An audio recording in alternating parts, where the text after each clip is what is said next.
अवधू के ही बतलाऊं कैसा, अवधू के ही बतलाऊं, अवधू के ही बतलाऊं कैसा, एक अगम गोचर ऐसा, अवधू कहीं बतलाऊं कैसा, एक अगम गोचर ऐसा, जो कहिए सो है भी नहीं, है सो अगम न जाई, जो कहियो सो है भी नहीं, है सो अगम न जाई, सेना बैना का सो कहिए, सेना बैना का सो कहिए, जो गूंगे गुड़ खाई, अवधू कही बतलाऊं कैसा, एक अगम गोचर ऐसा,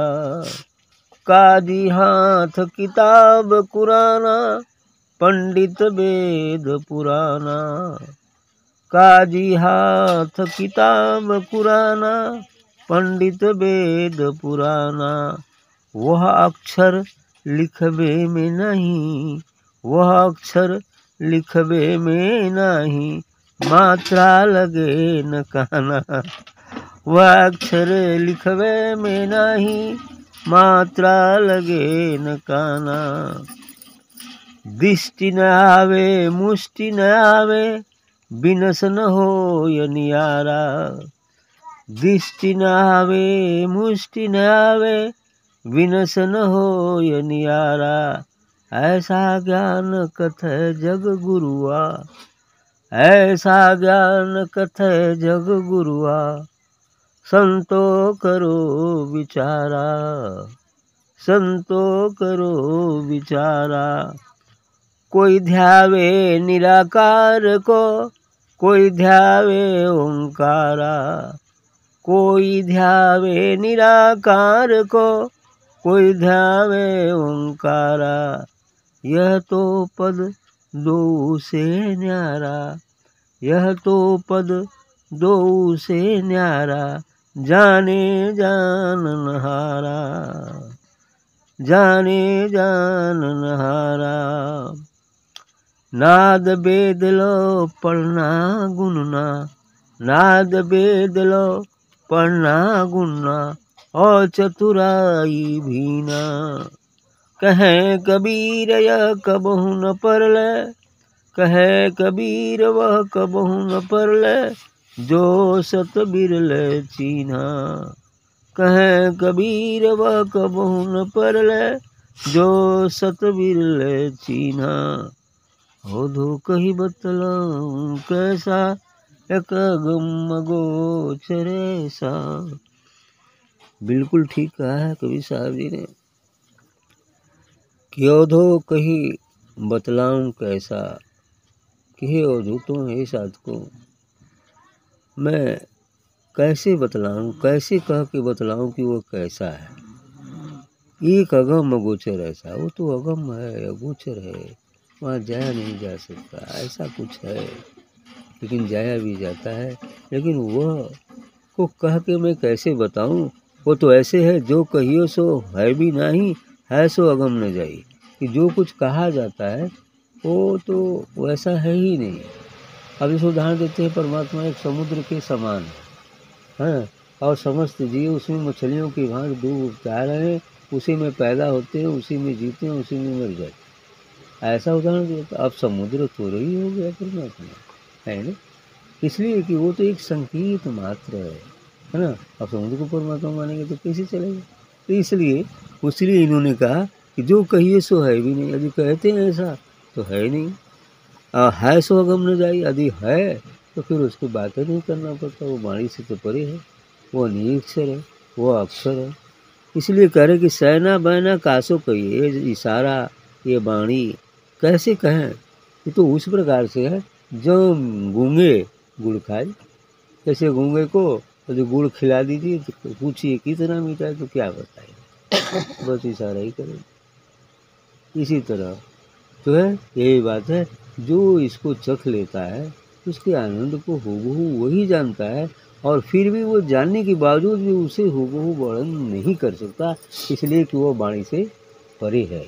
और वह वाणी से परे है, उसको वही जान सकता है जो स्वयं उस फल को खा ले, उस गुण को खा ले, उस फल को खा ले, तो वही जान जाएगा। लेकिन उससे भी पूछा जाएगा तो वो भी नहीं बताएगा कि कितने। हाँ, संकेत में इशारा कुछ कर सकता है कि जो है फल यदि मीठा, बहुत मीठा है, अच्छा है, गुड़ जैसा है, बर्फी जैसा है, चीनी जैसा है, मेवा जैसा है, ऐसे ही कुछ कर देगा। लेकिन गुड़ मेवा जैसा उसका स्वाद तो है नहीं। लेकिन ऐसे ही हो गया, इसीलिए लेकिन कहना पड़ता है ना। यदि कहा ना जाए तो नहीं कहा जाएगा, इतना कहने के बावजूद लोग नहीं चलता है। और यदि बिल्कुल सभी संत चुप हो जाए, कुछ न कहें, तो और नहीं चलेगा, है ना। ऐसी ही बात हो जाएगी, इसलिए कहना पड़ता है। तो आगे कहते हैं कि काजी हाथ किताब कुराना, पंडित वेद पुराना। काजी जो मुंजर होते हैं वो कुरान लेकर हाथ में चलते हैं, और पंडित लोग वेद पुराण की बात करते हैं। वह अक्षर लिखवे में ना है, लेकिन वह अक्षर है ना, वो तो अक्षर है ना, वो तो लिखने में आता ही नहीं, लिखोगे कैसे, है ना। लिखा जाएगा तो स्थूल हो जाएगा लिखने में तो आएगा ही नहीं। यहाँ तक कि परमात्मा व आत्मा शब्द भी वो वस्तुतः नहीं है ना। ये तो हमने उसे शब्दों में बांध करके संकेत करने का बात किया है, जबकि वो परमात्मा भी परमात्मा, शब्द केवल परमात्मा नहीं, वो तो बहुत बड़ा है, उसको बड़े में क्या किया जाएगा। परम शब्द लगाकर बड़ा कह दिया गया है अब उसके बाद डिग्री नहीं, इसलिए कह दिया गया कि अक्षर लिखवे में ना ही मात्रा लगे न, कारण उस पर कोई मात्रा और कान कुछ भी नहीं लगता है, कोई मात्रा नहीं, अक्षर बांधेगा ही नहीं।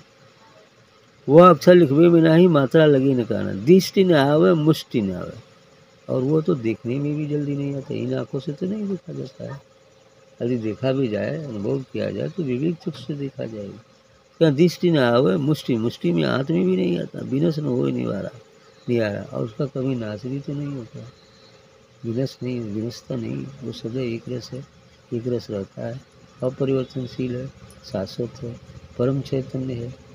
उसका वर्णन वाणी से तो परे का है, लेकिन संकेत कुछ कर दिया जाता है।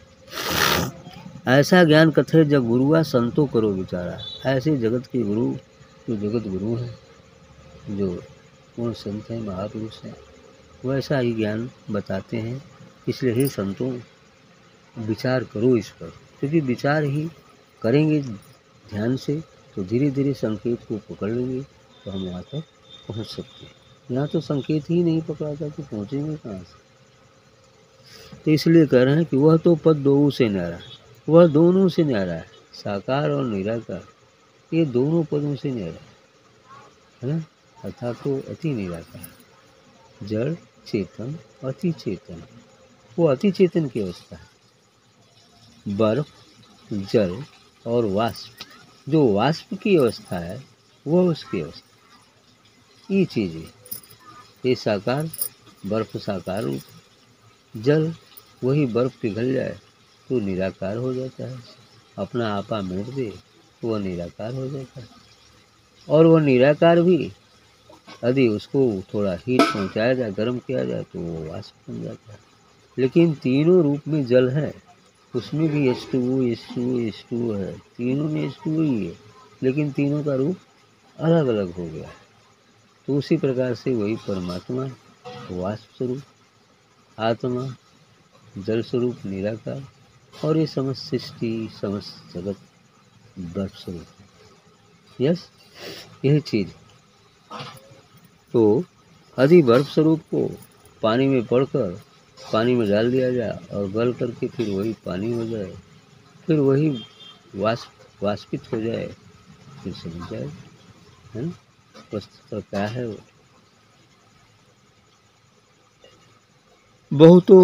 वह तो पद दो से न्यारा, वह पद दोनों से न्यारा, दोनों से अलग है।